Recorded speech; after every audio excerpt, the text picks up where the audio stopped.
नमस्कार, आपके अपने YouTube channel focus India TV में आपका स्वागत है। आइए जानते हैं चौधरी चरण सिंह के बारे में।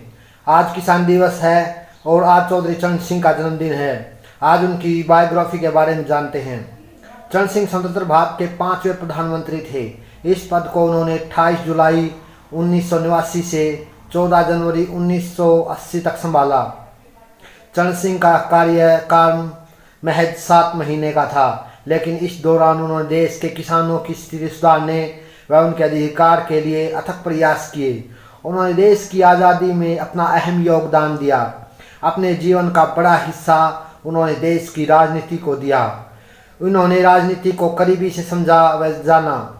आइए जानते हैं उनका जीवन परिचय।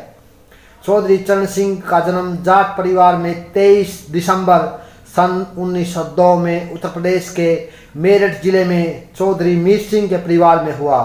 इनके पिता किसान थे जो अत्यधिक गरीब व्यक्ति थे। इनके व्यवहार में उनके पिता की छवि झलकती थी। गरीबी में जीवन व्यतीत करने के बावजूद इन्होंने पढ़ाई को अपना पहला दर्जा दिया। इनके परिवार का संबंध 1857 की लड़ाई में हिस्सा लेने वाले राजा नाहर सिंह से था। इनके पिता के अध्ययन में काफ़ी रुचि थी, इसलिए इनका भी काफ़ी झुकाव रहा अध्ययन की तरफ। प्रारंभिक शिक्षा नूरपुर गांव से हुई इनकी। इन्होंने वहां से मैट्रिक मेरठ के उच्च विद्यालय से की। 1923 में यह विज्ञान के स्नातक हुए। 2 वर्षों के बाद 1925 में क्लास स्नातकोत्तर की परीक्षा उत्तीर्ण की। इसके पश्चात वकील की परीक्षा उत्तीर्ण करने के बाद गाजियाबाद में वकालत का कार्यभार संभाला। इनका विवाह गायत्री देवी से हुआ। चौधरी चरण सिंह का आज़ादी में लड़ाई में आना। 1929 में चरण सिंह ने भारत के स्वतंत्रता आंदोलन में प्रवेश किया। सर्वप्रथम उन्होंने गाजियाबाद में कांग्रेस का गठन किया।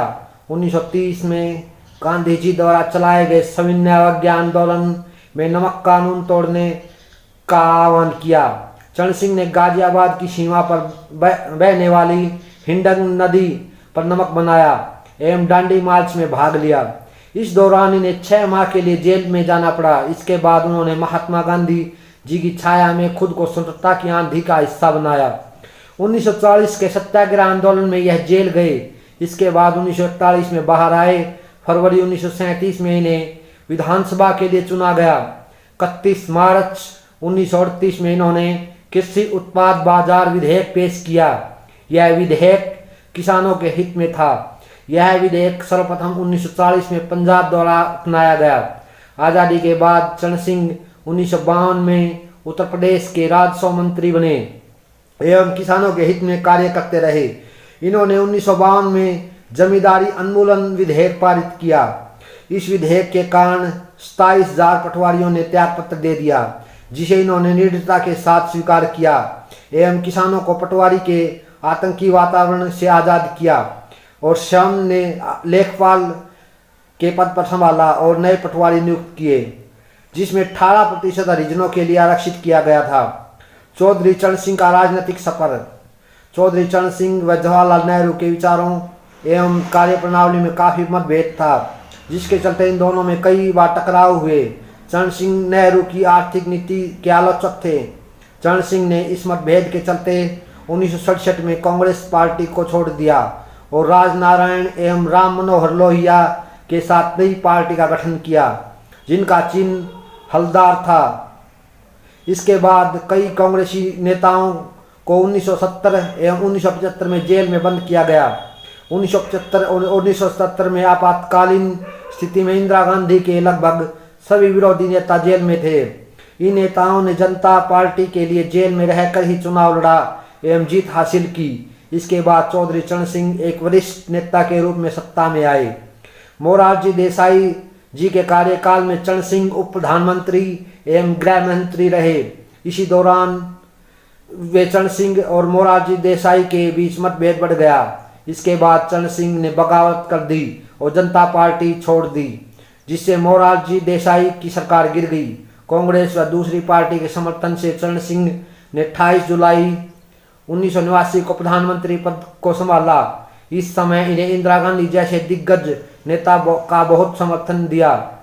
समाजवादी पार्टी और कांग्रेस ने एक साथ समझौता कर शासन किया, पर कुछ वक्त बाद 19 अगस्त इंदिरा गांधी ने इनका समर्थन वापस ले लिया और समर्थन के लिए इंदिरा ने शर्त रखी थी कि उसकी पार्टी व उनके खिलाफ किए गए मुकदमे वापस किए जाएं, पर चरण सिंह के लिए यह शर्त को मानना नागुजार गुजरा।